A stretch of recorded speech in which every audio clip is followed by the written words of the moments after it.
Bonjour, bonjour à toutes et à tous et bienvenue dans ce nouveau webinaire qui va être dédié à une présentation sur les pesticides et les liens avec la santé, en particulier les liens avec le cancer. Et on vous dira quelques mots tout à l'heure sur notre expert et intervenant. Juste, je vais prendre la parole rapidement pour rappeler un peu le contexte de ces webinacres trimestriels. C'est des webinacres organisés par le réseau NACRE, pour celles et ceux d'entre vous qui ne le connaîtraient pas. C'est le Réseau national nutrition, alimentation, cancer, recherche. C'est un réseau de recherche de presque 42-43 équipes en France qui est en pleine progression avec des équipes qui travaillent sur les liens entre l'alimentation, l'activité physique, l'alcool, le métabolisme en lien avec le cancer, répartis sur tout le territoire métropolitain. On a des équipes qui travaillent sur des approches épidémiologiques, des approches expérimentales, des approches cliniques ou même des approches sciences humaines et sociales, et une cellule de coordination basée à Juillan-Josas en région parisienne pour coordonner tout ça. Le réseau NACRE, c'est plus de 170 projets de recherche, dont presque 30% de projets collaboratifs qui impliquent au moins 2 équipes du réseau. Et le réseau, c'est aussi un espace de réseautage, de partage de connaissances scientifiques et de montage de projets pluridisciplinaires.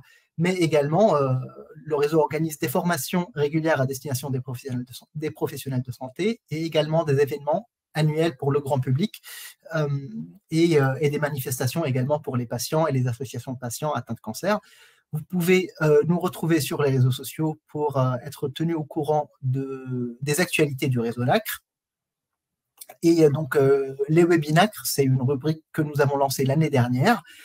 C'est un rendez-vous scientifique trimestriel, gratuit et accessible à tout le monde. L'idée, c'est qu'un expert français ou international sur la thématique nutrition, activité physique et cancer puisse partager avec vous son domaine d'expertise sur le sujet et vous présenter des dernières avancées de la recherche pour vous tenir informé, mais également vous donner des initiatives ou des idées de pistes de recherche si vous êtes chercheur, pour vous orienter vers des pratiques cliniques si vous êtes professionnel de santé, ou juste pour satisfaire votre curiosité si vous êtes curieux de connaître des choses sur cette thématique.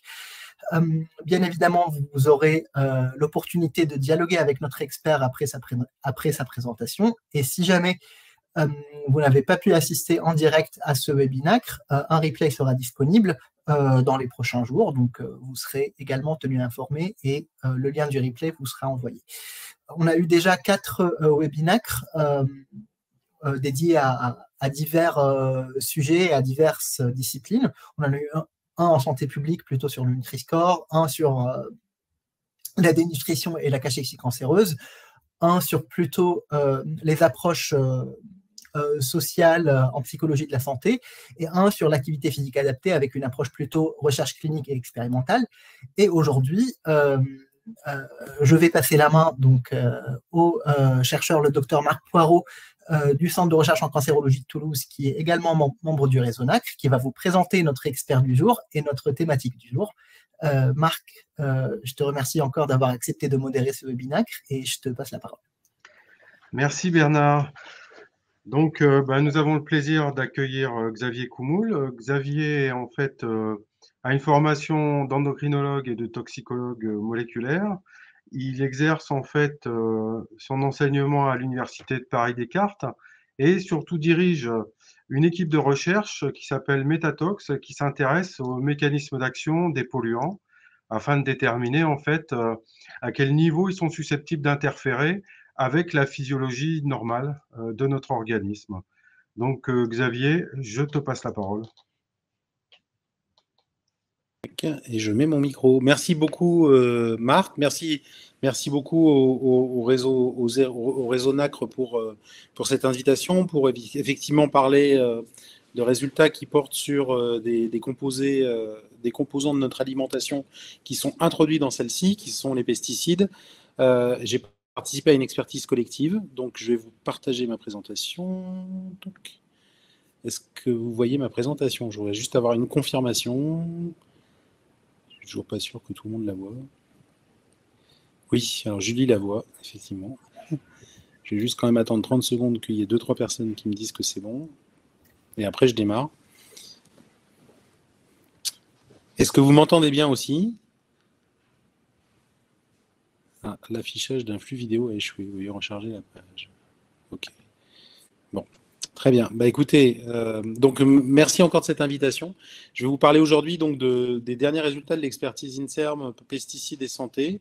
Je m'appelle Xavier Coumoul, comme l'a dit Marc, et j'appartiens. Alors c'est plus l'université Paris-Descartes maintenant, c'est l'université Paris-Cité, qui résulte d'une fusion entre Descartes, Diderot et l'Institut physique du globe de Paris. J'ai le plaisir dans cette université de diriger une équipe INSERM au sein de l'unité de Robert Barouki, qui est l'unité 1124 ou T3S. Et donc, la thématique aujourd'hui nous impose évidemment de redéfinir dans un premier temps ce qu'est une expertise collective INSERM. Donc, une expertise collective INSERM, c'est une mission de l'INSERM. Donc, il y a une cellule expertise collective qui existe, qui est dédiée. Et il y a 2 grandes missions de cette expertise collective. C'est d'apporter un éclairage scientifique sur les grandes thématiques actuelles de santé, utile à un processus décisionnel. Donc, dans une expertise, on peut aussi bien parler de dioxines, d'alcool, d'addiction, de pesticides, donc des sujets extrêmement variés. Et cette expertise, elle répond à des besoins de partenaires publics, typiquement des ministères, des délégations régionales de santé, enfin voilà. Et elle établit un bilan et une évaluation des connaissances scientifiques internationales. Donc, ça veut dire qu'elle prend en compte l'ensemble de la littérature qu'on peut trouver, par exemple, sur une plateforme comme PubMed, pour répondre à une question de santé publique. Et pour ce faire, elle doit se baser sur les données de cette littérature. Donc, elle ne réalise pas cette expertise d'expérience. Elle se fonde sur les données récentes de la recherche biomédicale et des sciences humaines et sociales. Et elle s'appuie donc sur le savoir-faire de la communauté scientifique pour formuler des recommandations d'action et de recherche. Donc, elle formule des recommandations. Ces recommandations sont transmises aux décideurs. Et évidemment, c'est une étape du coup qui est initiale, qui est utile, qui permet d'étayer les décisions des pouvoirs publics. Donc, c'est aussi un outil démocratique. Et il y a plus de 80 expertises collectives qui ont été menées par l'INSERM depuis 1993.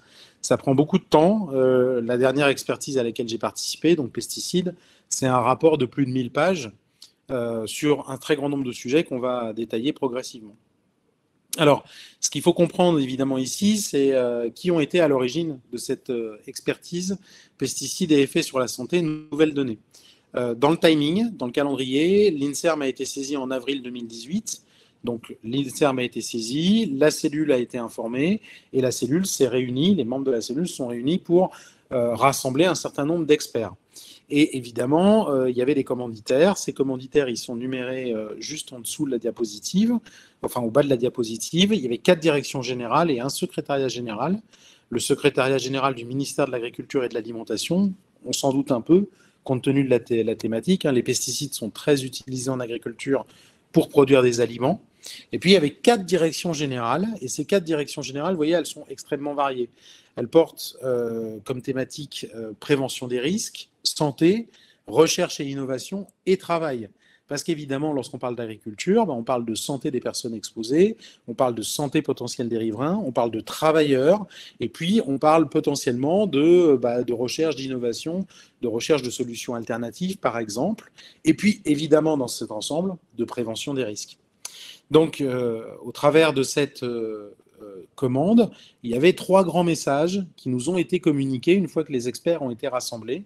Donc, pour vous donner un ordre d'idée, on était une douzaine d'experts, principalement des épidémiologistes. Alors, moi, j'en fais pas partie, je suis un toxicologue et je suis plutôt sur la partie mécanistique, donc les effets, on va dire, biologiques et cellulaires. Donc, il y a ces 2 grandes expertises-là qui existaient. On était 2 toxicologues et au moins 6 ou 7 épidémiologistes, plus 8 ou 9 même, je pense.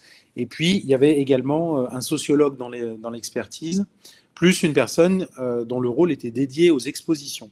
Je vais parler évidemment des expositions ici et je vais parler évidemment des résultats épidémiologiques et mécanistiques. Mais pour cela, on avait donc besoin d'avoir une saisine. Et cette saisine, on l'a résumée sur cette diapositive, parce que ces diapositives, je les ai extraites évidemment du rendu de la cellule expertise, donc elles ne sont pas que les miennes. Elle avait pour objectif d'étudier les pathologies qui n'avaient pas pu être investiguées dans l'expertise de 2013. Alors pourquoi ? Parce qu'en fait, cette expertise INSERM pesticides, c'est la deuxième. Il y a déjà eu une expertise en 2013 et cette expertise en 2013 n'avait pas eu le temps de tout couvrir. Donc typiquement, le premier point qui était important pour les commanditaires, c'était de fournir des données sur les pathologies qui n'avaient pas pu être investiguées en 2013, en ciblant plus particulièrement les populations vulnérables, dont les enfants, les femmes enceintes, ainsi que les riverains de zones agricoles. Et donc là, on étendait un petit peu le champ de l'expertise. Par ailleurs, il y avait 2 sujets très spécifiques qui avaient été commandités. Un sur le glyphosate, afin de disposer de nouvelles données disponibles compte tenu des incertitudes sur la toxicité de la molécule. Et d'ailleurs, ça continue. Donc j'ai prévu une diapo sur le glyphosate, sur laquelle on pourra s'appuyer pendant les discussions. Et puis, il y avait un sujet qui portait sur la chlordécone, ce pesticide, ou le chlordécone, très utilisé dans les Antilles, pour l'ensemble des expositions et des effets possibles. Voilà, donc 3 grands objectifs, les pathologies non couvertes, le glyphosate et la chlordécone. Alors, la méthodologie a donc été la suivante, je l'ai déjà un peu rappelé, donc je vais aller assez vite sur cette diapo. Premièrement, pour la première fois, on souhaitait poser les enjeux sociétaux posés par les pesticides au travers d'une approche sociologique, pour mieux apprécier le contexte de l'expertise, comment la société réagit lorsqu'on lui parle de pesticides, par exemple, et tous ces débats qui sont parfois très clivants sur certains sujets, comme le glyphosate. On a conservé, sinon, l'approche multidisciplinaire de 2013, avec de l'expologie, la science des expositions, l'épidémiologie, la science qui porte sur l'étude des populations en santé publique, et la toxicologie pour les aspects mécanistiques. Et on croisait les expertises pour traiter les différentes pathologies et substances actives examinées. On a, dans le rendu, le document de plus de 1000 pages, réalisé une entrée, donc d'un chapitrage par pathologie et paramètres de santé. Et puis, on s'est focalisé sur certaines substances actives. J'ai déjà rappelé le glyphosate et la chlordécone. Et je tiens à rappeler aussi que les fongicides inhibiteurs de la succinate déshydrogénase ont été introduits en cours d'expertise suite à une demande qui s'est faite donc au cours de l'expertise. Alors, les domaines couverts, avant d'aborder du coup maintenant les expositions, ce que sont les pesticides, les domaines couverts par l'expertise, vous voyez qu'il y a 2 grands domaines qui émergent. Il y a le domaine de la neurobiologie, on peut en parler, mais ce n'est pas le sujet aujourd'hui, puisque dans le cadre, évidemment, d'un webinaire du réseau NACRE, je me suis plutôt focalisé sur le cancer. Et puis le deuxième gros champ, donc, c'est le cancer. On a néanmoins mis en évidence un certain nombre d'éléments intéressants dans l'expertise, nouveaux, portant sur la santé respiratoire, l'endométriose et les pathologies thyroïdiennes, bien que ce soit, on va dire, des thématiques émergentes de l'expertise, compte tenu de leur présomption de lien qui, pour l'instant, par exemple pour l'endométriose et certains pesticides, restent relativement faibles. Donc on va se focaliser dans cette présentation, évidemment, sur le cancer, plus particulièrement, tout en rappelant l'ensemble des résultats, malgré tout. Mais auparavant, il faut évidemment rappeler ce qu'est un pesticide. Alors le nom fait souvent très peur, parce que lorsqu'on parle de pesticides, on pense à peste et élimination finalement d'individus indésirables. En fait, c'est un terme générique qui regroupe l'ensemble des substances qui agissent sur des organismes vivants, qui peuvent être des insectes, pour les insecticides, qui peuvent être des plantes, pour les herbicides, qui peuvent être les champignons, pour les fongicides. Et contrairement à ce qu'on croit souvent, un pesticide n'a pas pour but seul de détruire. Il peut aussi être utilisé pour contrôler, voire repousser ces individus. D'ailleurs, qu'on peut ou non considérer comme nuisibles de manière générale. Peut-être qu'ils sont nuisibles sur une parcelle donnée cultivée, mais peut-être qu'ils ne le sont pas juste à côté. Tout dépend évidemment de cette notion. Donc ce terme de nuisible, il est parfois un peu compliqué. Alors, il faut aussi savoir que ce terme, pesticide, il recouvre un certain nombre de substances dont on entend parfois les noms dans les médias. On entend souvent pesticides, mais parfois on entend produits phytopharmaceutiques, ce qui signifie littéralement qu'ils soignent les plantes. Pour ce qui est des pesticides, on va aussi également trouver des biocides. On va également trouver des produits aux usages vétérinaires. Et donc il faut bien comprendre une chose, c'est que des pesticides, on en a aussi chez soi. On en trouve dans les supermarchés, et on peut en ramener à la maison, et on peut en utiliser à la maison. Typiquement, les bombes insecticides contiennent des insecticides, qui sont des pesticides. Alors, du coup, on peut dire qu'il y a une énorme hétérogénéité. Lorsqu'on parle de pesticides, on ne peut pas parler d'un pesticide ou d'un nicotinoïde. Parfois, j'entends les journalistes dire on a interdit le néonicotinoïde. Non, on a interdit les néonicotinoïdes parce qu'il y a des familles, il y a des classes de pesticides, on les a rappelés, Et si vous devez ramener un chiffre un petit peu à la maison, qui illustre la complexité et l'hétérogénéité de ces pesticides, on recense 100 familles chimiques. Et évidemment, vous vous doutez que dans ces familles, on va avoir plusieurs pesticides. Les pyréthrinoïdes, vous aurez la deltamétrine, la permétrine. Chaque pesticide individuel, c'est à peu près 1000 substances actives. Ça ne veut pas dire 1000 substances actives utilisées en France, mais de manière générale sur le marché mondial. Et puis, on a des spécialités commerciales. Parce que tout simplement, lorsque vous allez acheter un pesticide, vous achetez une bombe insecticide d'une certaine marque qui a une certaine formulation, qui contiendra le pesticide, mais d'autres molécules avec elle, qui pourront par exemple aider sa pénétration dans la plante ou autre. Et donc du coup, on dénombre à peu près 10 000 spécialités commerciales ou formulations. Et à tout ceci, pour l'étude des impacts sanitaires, notamment des mécanismes biologiques, s'ajoute la complexité que ces molécules sont transformées dans le corps, donc métabolisées, et qu'on a en plus de ça des métabolites dont on doit tenir compte lorsqu'on fait de l'analyse de risque, ainsi que donc tous les coformulants et les impuretés. Alors, les populations qui sont concernées du fait d'une exposition sont soit des personnes qui vont être exposées professionnellement, donc là c'est tout à fait classique, l'agriculture, typiquement, elle survient dans des métiers divers, lorsqu'on doit préparer par exemple un champ, appliquer les pesticides, nettoyer les outils qui ont été utilisés, les pulvérisateurs. Évidemment, il peut y aussi avoir un contact au moment de l'entrée dans les champs, au moment de la cueillette, au moment du tri. Et alors là, c'est un point qui est important. Souvent, on a tendance à penser à pesticides et voies d'entrée alimentaires, parce qu'on en mange du fait de notre consommation de fruits et légumes issus de l'agriculture conventionnelle. Mais chez les agriculteurs, la voie principale d'exposition, c'est la voie cutanée, malgré les équipements de protection. Et il y a évidemment d'autres voies à considérer, la voie respiratoire, potentiellement l'ingestion des produits, mais toutefois, en exposition professionnelle, c'est la voie cutanée. Ensuite, à côté de cette exposition professionnelle, il y a une exposition environnementale, parce que l'air que vous allez respirer, l'eau que vous allez consommer, l'alimentation que vous allez consommer est contaminée. Pardon pour ça. Et donc, lorsqu'on parle d'exposition environnementale, on fait référence aux populations générales ou riveraines des zones agricoles et industrielles. Et évidemment aussi aux usages domestiques. Ça peut être une exposition qui est involontaire. Il y a une pulvérisation dans un champ juste à côté de la maison dans laquelle vous habitez, mais vous pouvez aussi, par votre mode de vie, utiliser volontairement des pesticides.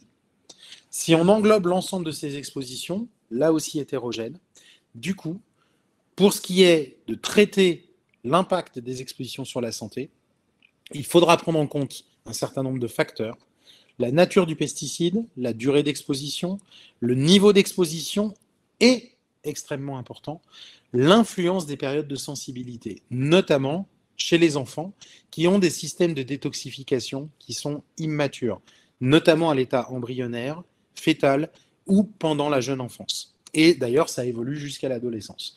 Donc toute cette période, c'est une période extrêmement sensible, évidemment clé, lorsqu'on se réfère ensuite aux problématiques du développement neuronal. Alors, donc quelles ont été les approches méthodologiques? Là, je vais aller assez vite parce que je les ai montrées. La première approche, ça a été l'approche épidémiologique. Donc, typiquement, les questions posées, c'était en cas d'exposition aux pesticides, y a-t-il des effets sur la santé? L'exposition, elle peut être multiple. Ça peut être, on l'a vu au moment de la pulvérisation, ça peut être au moment de la cueillette. Les effets sur la santé, évidemment, on se doute, ils sont extrêmement hétérogènes. Ils peuvent être difficiles à définir également. Donc, évidemment, toutes les études épidémiologiques n'ont pas le même poids, les mêmes qualités, les mêmes défauts. Et donc, la qualité et la portée des conclusions de l'expertise dépendait évidemment du schéma d'étude. Est-ce qu'on était sur des cohortes? Est-ce qu'on était sur des études cas témoins? De la population étudiée, est-ce que c'était des adultes, des femmes enceintes, des enfants? Des méthodes pour estimer l'exposition, directe, indirecte. Est-ce qu'il y a une mesure typiquement dans l'urine de certains dérivés de pyréthrinoïdes? Et puis de la qualité des données en termes de puissance, de contrôle des biais et de facteurs de confusion. Bon, ce sont des éléments dont vous avez beaucoup entendu parler, évidemment, soit dans votre domaine, si vous êtes épidémiologiste, soit au moment probablement de la crise Covid, si vous n'étiez pas du tout épidémiologiste. Du coup, des niveaux de présomption de lien ont été définis avec 3 critères, présomption de lien forte, moyenne ou faible. Ce sont des critères qui avaient déjà été utilisés en 2013 et qui évidemment, et c'est un point important et qui est rappelé tout en bas de la diapositive, qui ne préjuge pas d'une preuve d'un lien de causalité.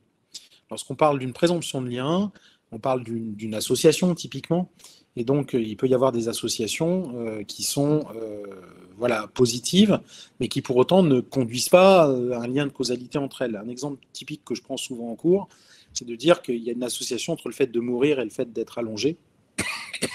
Évidemment, le fait de s'allonger ne conduit pas à la mort. Pardon, je suis désolé de ça. Donc du coup, on a défini 3 niveaux de présomption de lien, le niveau fort, le niveau moyen et le niveau faible. Et pour donner un exemple, le niveau fort, c'était lorsque on considérait qu'il y avait une méta-analyse de bonne qualité montrant une association statistiquement significative ou plusieurs études de bonne qualité d'équipes différentes qui montraient des associations statistiquement significatives. Et pour ce qui est de la présomption de lien moyenne, il fallait avoir au moins une étude de bonne qualité qui montre ce type d'association. Donc, typiquement, on comprend aussi que l'approche épidémiologique était très complémentaire de l'approche mécanistique, qui, elle, travaillait beaucoup plus sur ce lien de causalité, mais sur ce qu'on va appeler en évaluation de risque plutôt le danger plutôt que le risque, qui, elle, est intégrée par l'approche épidémiologique avec l'exposition. Donc, grande complémentarité, sachant que, dans le détail, l'approche mécanistique porte sur des études toxicologiques, donc indispensables pour évaluer la plausibilité du lien entre une substance active et la survenue d'une pathologie. Et pour ça, il faut savoir que de plus en plus d'études toxicologiques se basent, certes, sur des études classiques que vous connaissez in vitro et in vivo, mais de plus en plus sur des approches computationnelles in silico, donc avec des ordinateurs. Et typiquement, on a par exemple des outils comme les AOP, Adverse Outcome Pathway, je ne vais pas rentrer dans le détail, qu'on utilise nous de plus en plus au sein de nos laboratoires. Chose importante, point important, c'est que les études toxicologiques peuvent être initiées parce que les études épidémiologiques pointent du doigt un élément important en termes d'association, mais ça peut être aussi les études toxicologiques, c'est le cas des EHI, qui posent une question mécanistique et qui ensuite renvoient la question aux épidémiologistes pour creuser la question et donc obtenir des données complémentaires en termes d'évaluation des risques pour la santé.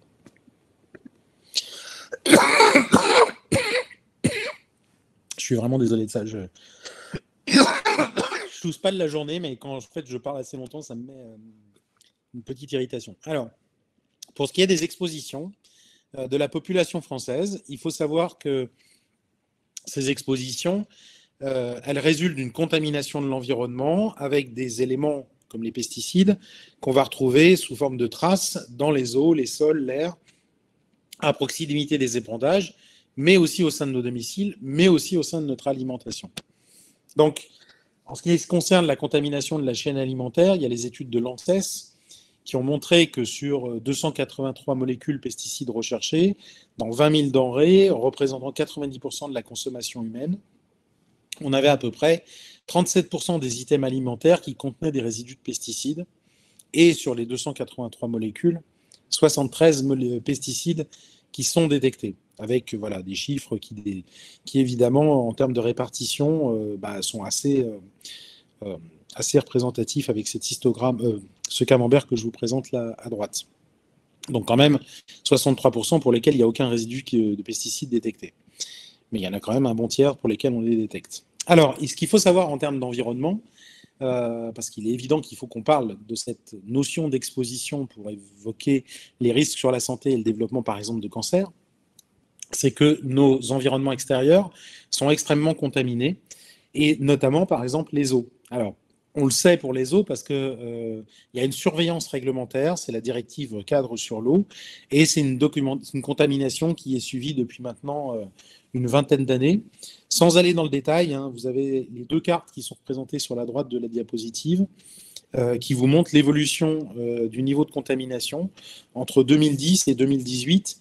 Le code couleur, c'est un code couleur rouge-orangé, plus ce code est important, plus la couleur est importante, plus le niveau de contamination est important. Et on voit typiquement où est-ce qu'on va retrouver le plus de contamination. Ce qui peut paraître surprenant, hein, c'est pourtour de la région parisienne, mais c'est évident que ce sont des zones de culture qui sont assez importantes. Et il y a des eaux souterraines, évidemment, qui sont contaminées du fait de l'activité agricole. Et donc, il faut savoir qu'il y a à peu près 80% des masses d'eau souterraines qui sont contaminées. Et je ne suis pas sûr qu'avec la sécheresse et la raréfaction de ces eaux souterraines, il n'y ait pas en plus un effet de concentration de plus en plus important du fait du réchauffement climatique qui fait que les concentrations des pesticides dans ces eaux risquent d'augmenter sur le long terme. On va trouver des herbicides, évidemment, on va trouver des substances qui sont interdites aussi du fait de leur persistance. Et il faut bien comprendre une chose, c'est que les eaux souterraines sont contaminées, mais aussi les eaux de surface, et notamment les eaux des rivières. On est à peu près sur les mêmes observations. Enfin, pour ce qui est des populations, parce qu'on pourrait se poser la question, en final, est-ce qu'on est en contact avec ces eaux? Évidemment. Et on a environ 10% de la population qui connaît une eau du robinet de qualité non conforme, donc non potable, au cours de l'année en raison de la présence de pesticides. Et là, on parle des molécules originelles et pas des métabolites. Sur les environnements extérieurs, on a aussi une possibilité, c'est d'aller regarder les sols. Ils sont également contaminés par les pesticides, mais il y a une absence de surveillance réglementaire sur ceux-ci. Il y a très peu d'études qui sont réalisées à grande échelle. On sait néanmoins que dans les Deux-Sèvres, 80% des sols de prairies sont contaminés avec des pesticides. Pour ce qui est de l'air ambiant, il y a des pesticides qui sont très volatiles, d'autres qui le sont beaucoup moins. Il y a des campagnes ponctuelles qui sont réalisées depuis le début des années 2000, que ce soit au niveau des campagnes ou au niveau même de l'air francilien. Et on va trouver aussi bien des pesticides à la ville qu'à la campagne. Évidemment, ce n'est pas les mêmes qu'on va détecter, et tout dépend évidemment des activités agricoles. Parmi les plus détectés, vous repérerez qu'on a des molécules comme le chlorpyrifos méthyle, le lindane, qui sont des molécules qui sont interdites depuis pas mal d'années. Et vous trouvez aussi des molécules comme le glyphosate, qui, elles, ne sont évidemment pas interdites. Pour ce qui est des environnements intérieurs, il faut aussi savoir qu'il y a une contamination des environnements intérieurs. C'est pour ça qu'il faut évidemment aérer ces logements le plus fréquemment possible.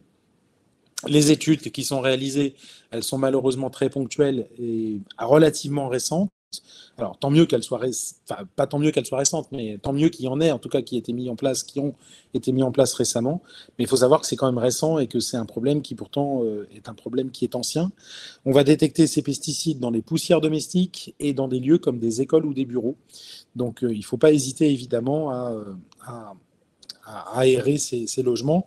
Et parmi les pesticides qu'on va retrouver le plus, des pesticides, encore une fois, qui peuvent être interdits. Alors là, c'est une fréquence de détection, hein, c'est pas un pourcentage, c'est pas une histoire de concentration, parce que là, sinon, ce serait vraiment inquiétant.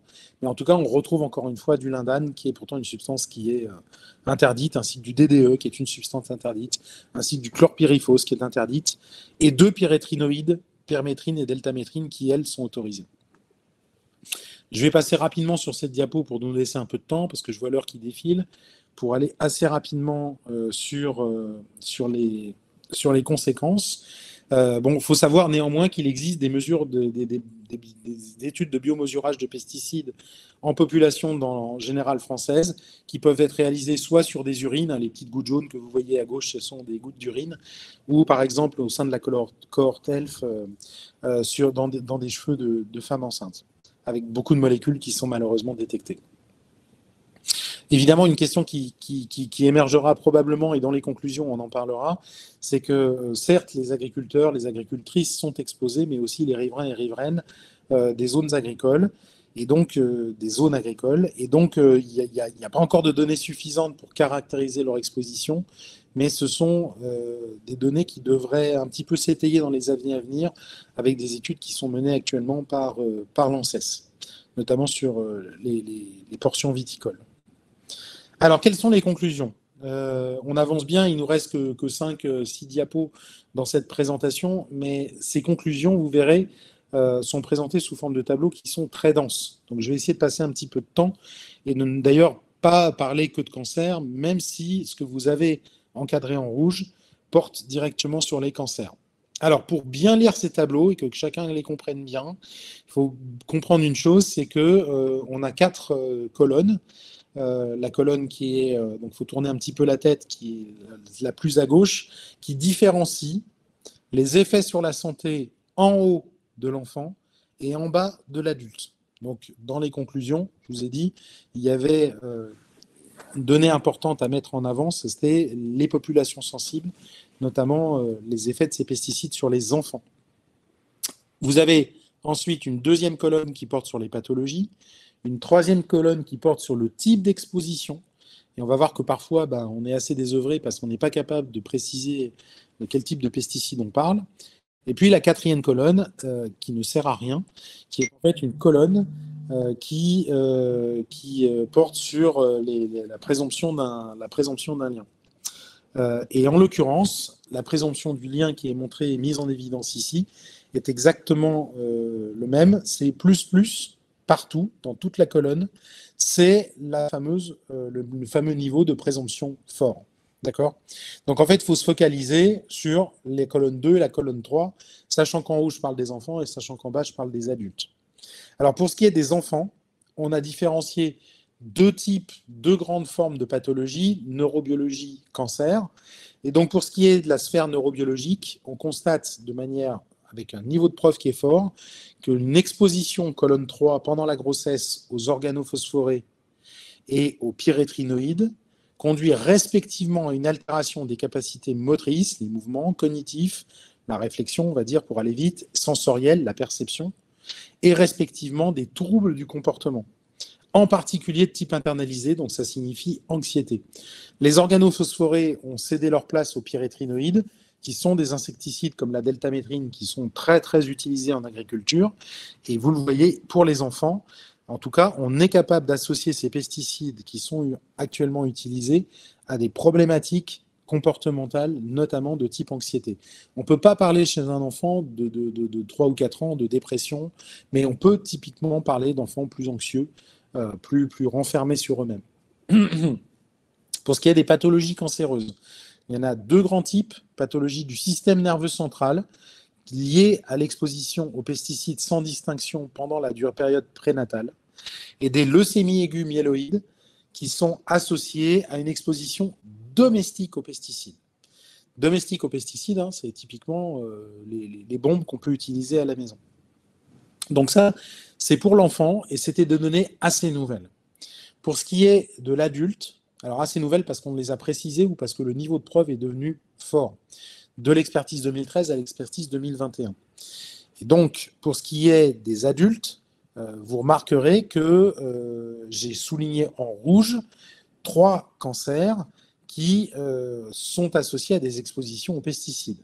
Ces 3 cancers étaient déjà révélés dans l'expertise de 2013 et heureusement ou malheureusement, tout dépend de quel point de vue on se place, ces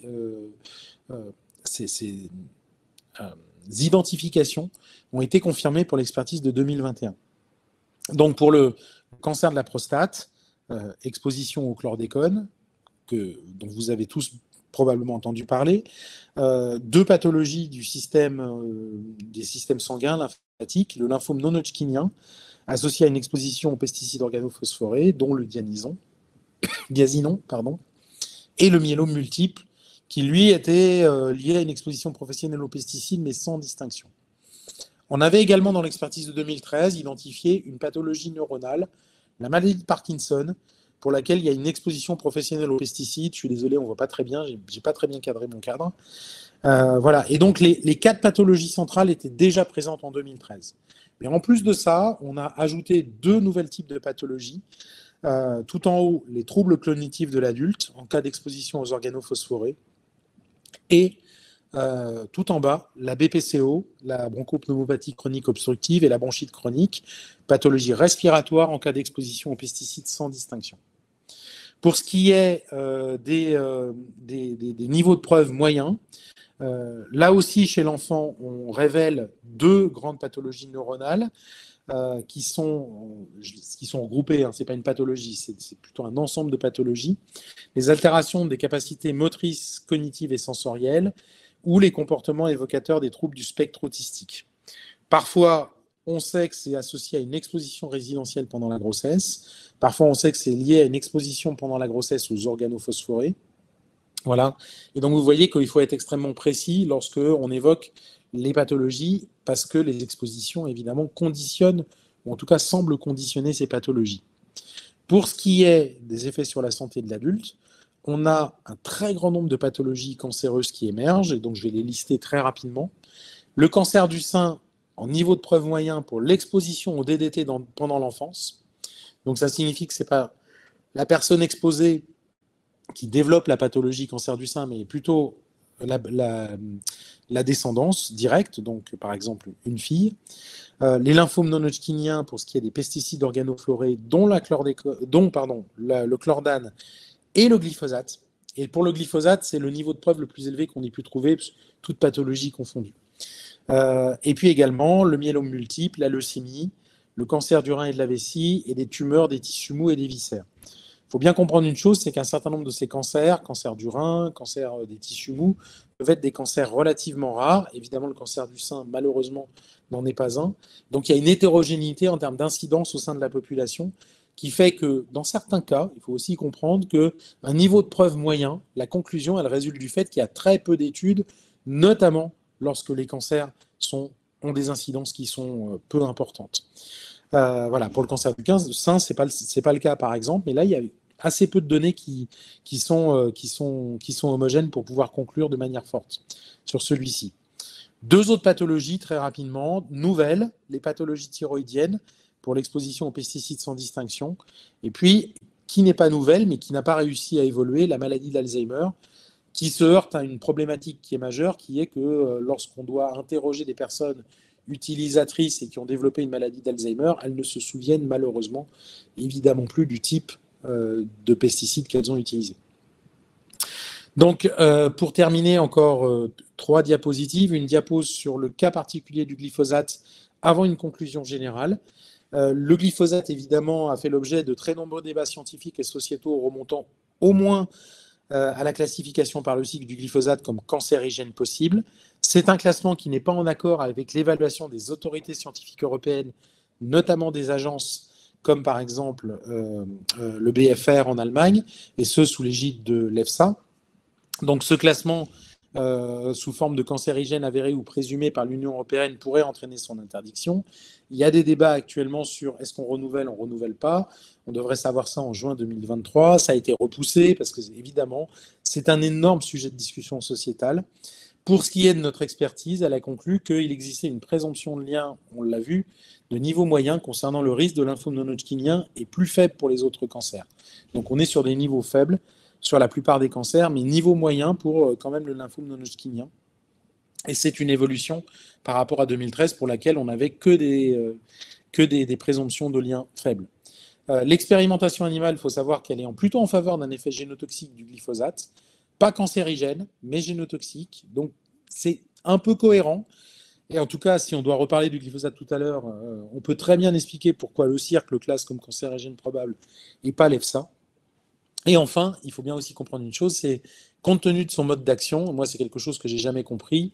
En fait, je pense que la réflexion que tout le monde aurait dû avoir sur le glyphosate aurait dû porter sur d'autres mécanismes d'action que la pathologie cancéreuse, notamment son effet sur le microbiote intestinal, dont on sait qu'il est actif notamment sur des populations comme celle des abeilles, et qui entraîne, du fait de l'importance du microbiote comme deuxième cerveau, des comportements qui sont altérés.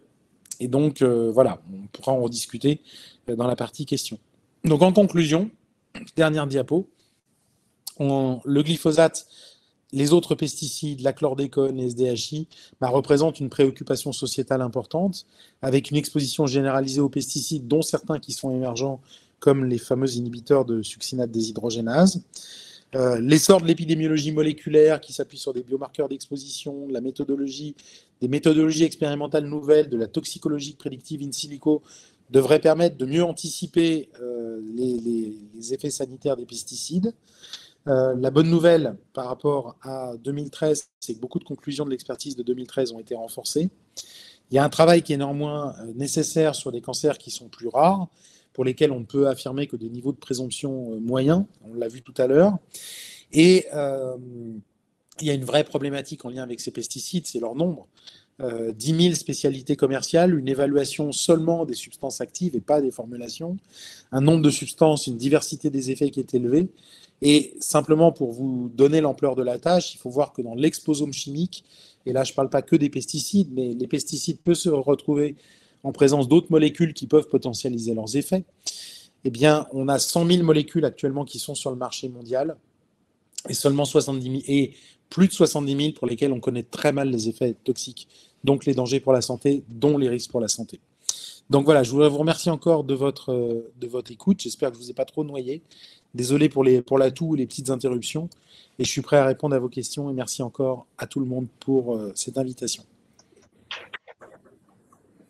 Merci Xavier pour ce magnifique exposé. Donc, je vais en fait faire l'écho des participants pour te poser leurs questions, et qui sont assez nombreuses, hein. Donc, voilà, la première porte sur plutôt des questions un peu sociétales. D'après la question d'Odile, c'est ne dit-on pas que l'accumulation de résidus de pesticides par l'humain accroît les risques de maladies telles que la maladie de Parkinson et certains cancers, et que malgré l'avis des scientifiques, le politique ne tient pas souvent en compte ces données pour le bienfait, en fait, pour la santé des populations? Alors, le politique, je pense qu'il en tient compte, mais il tient compte aussi d'autres enjeux. Et donc, après, il fait un choix, entre guillemets. Effectivement, il doit prendre en compte la dimension sociétale, la dimension environnementale, la dimension scientifique, sanitaire, écologique. Et donc, évidemment, le décideur, il va dire, écoutez, là, je suis obligé de continuer à travailler sur ce modèle-là parce que je considère que peut-être qu'économiquement, c'est plus viable.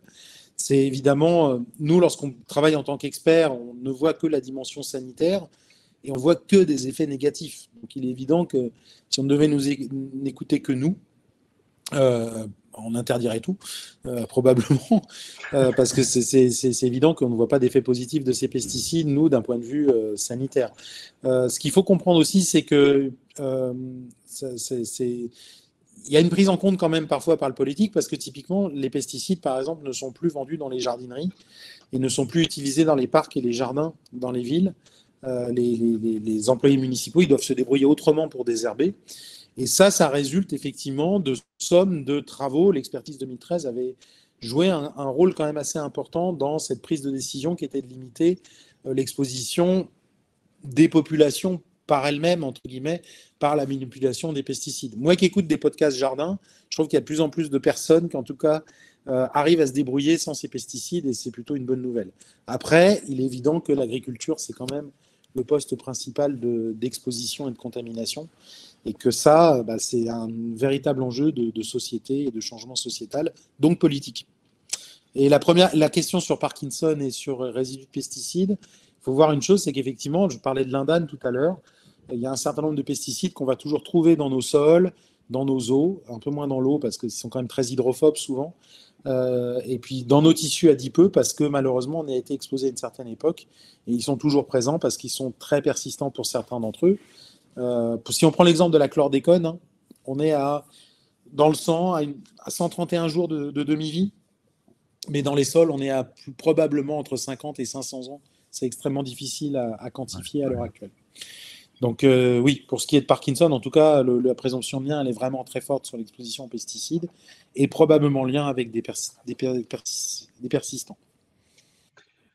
Donc, il y a des questions qui ont trait avec la potabilité de l'eau et quelle est l'origine, en fait, comment on peut expliquer, en fait, des concentrations aussi importantes de pesticides dans le bassin parisien et le nord de la France en peu de temps, entre 2018 et 2010.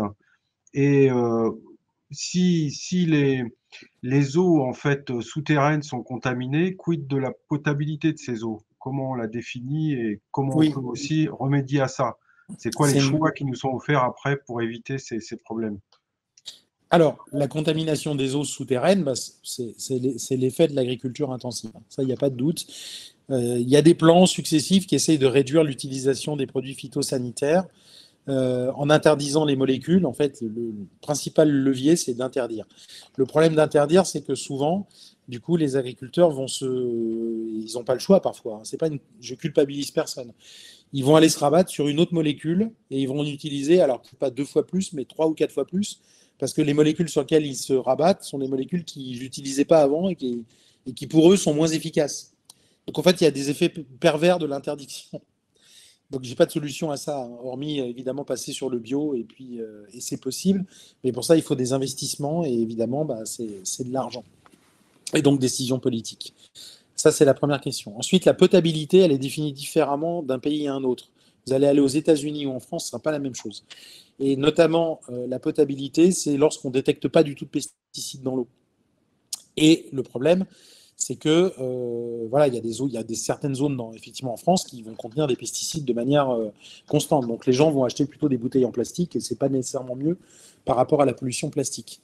Donc, du coup, ce qui est un peu problématique en France, c'est que la notion de potabilité, elle est définie vraiment, non pas par une limite toxicologique, mais par une limite de détection. Et donc, la limite de détection est souvent beaucoup plus faible que la limite qu'on pourrait assigner d'un point de vue sanitaire et toxicologique. Ce qui fait qu'à une certaine époque, il y avait, excusez-moi l'expression, ce qu'on appelait des pisseurs de glyphosate, c'est comme ça qu'ils s'appelaient. Hein. L'expression ne vient pas de moi, qui détectaient des niveaux de glyphosate dans leur urine qui étaient supérieurs au niveau autorisé par rapport à la potabilité d'une eau qui n'aurait pas de glyphosate, évidemment, puisque c'est la limite de détection. Du coup, ces personnes-là, évidemment, étaient extrêmement stressées, et on peut le comprendre, parce qu'ils disaient, en gros, moi, mon urine, elle serait beaucoup moins potable que de l'eau, parce que j'ai du glyphosate dans mon urine. Et du coup, nous, on essayait quand même de rassurer les personnes en disant, bah oui, mais la limite de potabilité n'est pas une limite toxicologique, mais une limite analytique. Voilà. Je ne sais pas si je réponds bien à la question, mais en tout cas, la notion de la potabilité, elle est différente. En plus, d'une région à une autre, les ARS ne donnent pas nécessairement les mêmes limites de. Donc, c'est une notion qui est un peu compliquée en France et qui, en plus de ça, maintenant, va devoir sûrement intégrer la problématique des métabolites des pesticides dans la prise en compte de cette potabilité. Mais alors, d'un point de vue pratique, alors entre l'eau du robinet, l'eau en bouteille et l'eau filtrée, par exemple, c'est quoi le choix? Parce que l'eau en alors moi, plastique... ce que je fais, moi, je suis à Paris et l'eau est relativement est bien contrôlée. Et moi, je prends de l'eau du robinet. Je prends de l'eau du robinet parce que je ne veux plus avoir. J'essaie de limiter le plastique à la maison. Donc, typiquement, j'essaie de faire ça. Mais il y a des personnes, elles n'ont vraiment pas le choix par rapport à. Bon, voilà, il y a certaines personnes après qui, effectivement, dans certaines campagnes, vont continuer à laver les fruits et légumes avec l'eau du robinet et qui vont se laver avec l'eau du robinet, évidemment. Et malgré tout, du coup, ils vont être en contact d'un point de vue cutané, etc. Bon, voilà. Mais par contre, lorsqu'ils vont faire du thé, par exemple, ils vont prendre de l'eau en bouteille plastique. Bon, voilà, c'est du cas par cas régional, je dirais. Et donc, c'est loin d'être évident. Et en plus, je le disais, je crains qu'avec la diminution des volumes d'eau souterraine et des rivières dans les années à venir, on ait des effets en plus de concentration des molécules. Je ne suis pas rassurant, hein, mais je suis désolé, c'est comme ça. Mais voilà, c'est une problématique dont il faudra aussi tenir compte d'un point de vue écologique, à mon avis. Mais les filtres, alors, les filtres à eau, c'est quelque chose qui est efficace ou... Je ne sais pas trop. Je sais qu'en tout cas, des syndicats comme les syndicats d'eau d'Île-de-France, ils essaient de mettre en place de nouvelles solutions en permanence. Donc les gens travaillent dessus. Moi, j'aurais tendance plutôt à dire que ça a été contrôlé et que c'est efficace. Je sais que les filtres à eau des carafes, par exemple, typiquement, ce qu'il faut quand même faire, c'est quand il faut vraiment respecter les dates de péremption. C'est-à-dire qu'il ne faut pas se dire, je mets un filtre, il a une durée de vie d'1 mois et je le change tous les 3 mois. Parce que là, par contre, il risque d'avoir un effet pervers qui est de relarguer ce qui est contenu dans la cartouche au sein de l'eau qui aura été filtrée. Donc, il faut vraiment respecter les dates de péremption. Et donc, j'ai une autre question là qui intéresse les spécialistes qui font des consultations en oncogénétique, par exemple. En l'absence d'anomalies génétiques, pour ce qui est de la survenue du cancer, est-ce qu'il y a possibilité de détecter ou de doser en fait éventuellement la présence de toxiques chez les patients? Il y a toujours la possibilité de faire des dosages, hein, ça existe. Après, ce serait quel pesticide, quelle molécule toxique vu les chiffres que j'ai donnés à la fin, là, 100 000, Je pense que la consultation en santé environnementale, elle se développe en France, mais elle se développe surtout d'un point de vue, on va dire, indirect. On va surtout conseiller aux gens d'essayer de limiter leur exposition de par leur consommation, de par le fait d'aérer leur logement, d'utiliser, s'ils ont des jardins ou des jardinets ou des plantes, d'essayer d'utiliser des molécules naturelles, s'ils ont besoin de faire de la lutte biologique. Voilà, mais doser, je pense que c'est possible, mais ça reviendrait extrêmement cher par personne. Et en tout cas, ce n'est pas des approches qui sont proposées dans des zones où il y a une forte exposition. Si on a des maladies qui sont données comme étant en relation avec l'exposition, ça se passe pas. Je crois pas. Je pense que c'est possible lorsque il y a des questions de type cluster de cancer pédiatrique qui peuvent se poser. Typiquement, ce sont des choses qui peuvent probablement arriver, mais qui sont financées par l'État, probablement pas par les personnes individuellement. Donc, il y a des questions qui ont trait aussi à la détection de substances interdites. Comment ça s'explique, ça? La persistance, les organochlorés, le chlordécone, la chlordécone, le lindane, le chlordane, le DDT sont des molécules qui sont extrêmement rémanentes dans l'environnement et donc qui sont très peu dégradées. Et de ce fait, le lindane, on continue à en détecter. C'est la réponse la plus courte que je peux faire si je veux laisser un peu de place aux autres questions. Malheureusement, c'est ça. Alors la bonne nouvelle, c'est qu'on utilise de moins en moins de molécules persistantes. Les molécules sont plus rapidement métabolisées. Mais voilà, il y a eu aussi une diversification des molécules de ce fait, et c'est peut-être pas nécessairement aussi une bonne nouvelle. D'accord. Et ça, il n'y a pas de circuit parallèle où on peut obtenir des molécules interdites, par exemple? Bon, alors moi, ce que je sais sur des cas particuliers qu'on m'a présentés, c'est que par moment, on se retrouve à analyser des pesticides non persistants qui se retrouvent curieusement dans certaines analyses. Donc, je ne sais pas, soit les gens ont fait des stocks et continuent à les utiliser, soit ils arrivent à se fournir en molécules qui sont interdites. Par contre, je ne peux absolument pas dire que c'est une majorité de personnes, une minorité, ça j'en sais rien. Je n'ai pas les chiffres, mais je pense que malheureusement, oui, il y a encore des substances qui sont utilisées alors qu'elles ne devraient plus l'être. Par contre, sur tout ce qui est lindane, DDT, tout ça, je pense que ça, il n'y en a vraiment plus, et que c'est vraiment un problème physico-chimique environnemental. Ouais, d'accord.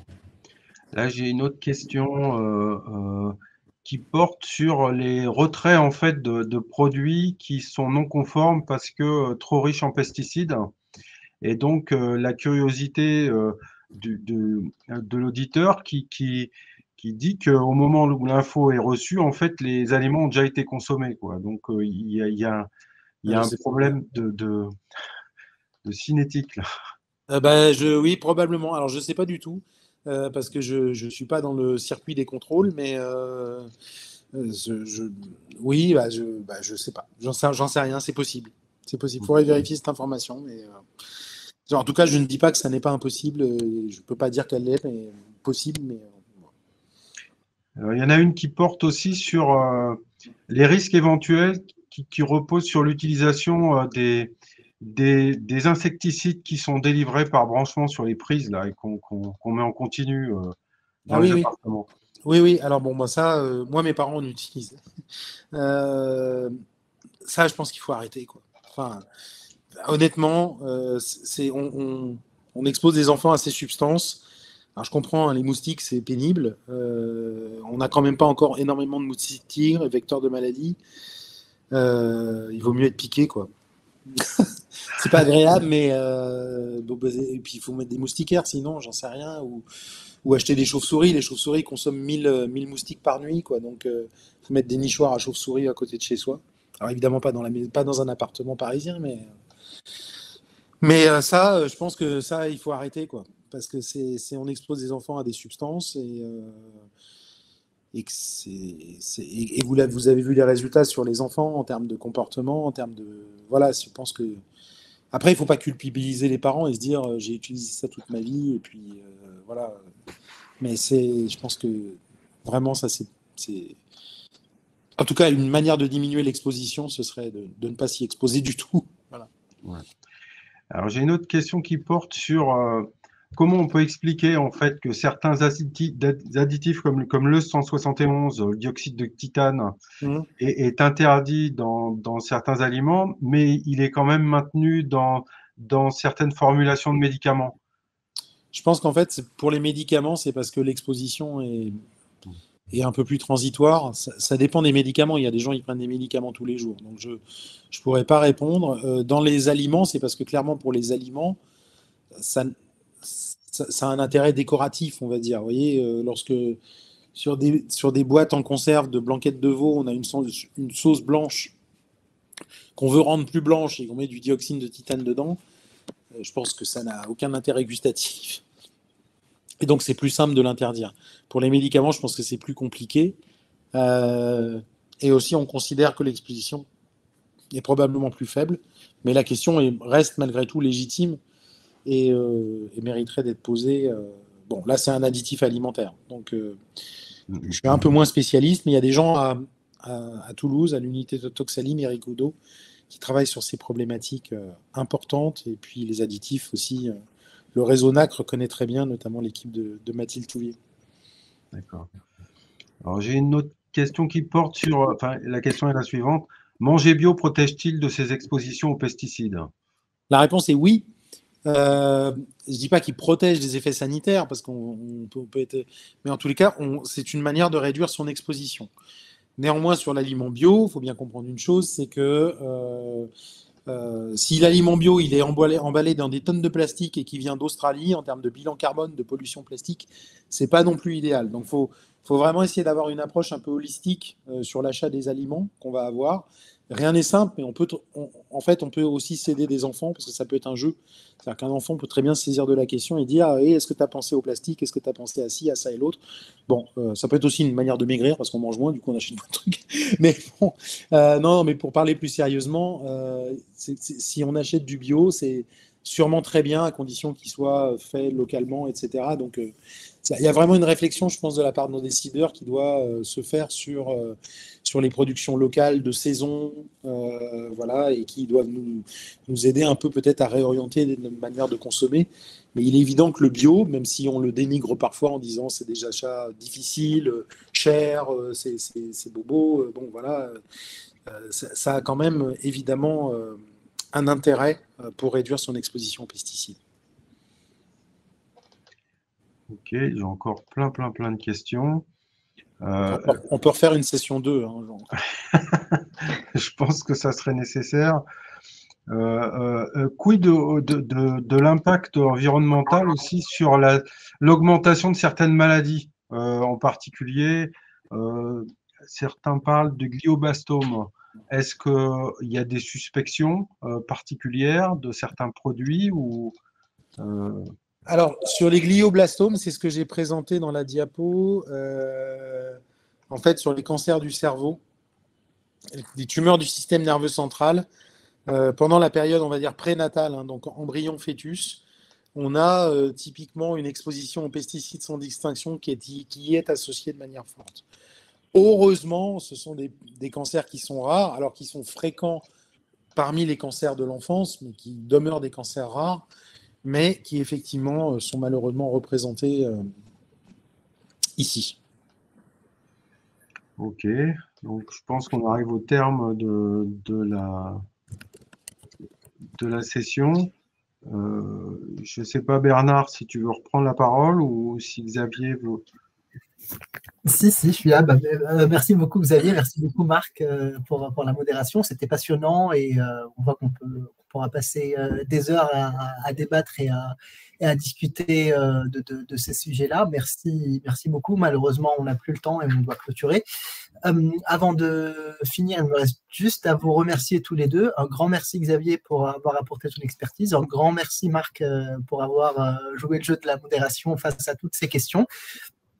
Avant de clôturer, j'aimerais juste vous dévoiler donc le sujet de notre prochain webinaire qui aura lieu le 15 juin 2023, où on aura une présentation de Jérôme Foucault, responsable du département sciences humaines et sociales, épidémiologie, santé publique de l'INCa, sur le très récent baromètre cancer qui vient de sortir, donc sur les perceptions et les connaissances des Français vis-à-vis des facteurs de risque et des facteurs protecteurs du cancer au cours des 10 dernières années. Donc également un sujet qui s'annonce passionnant et très intéressant.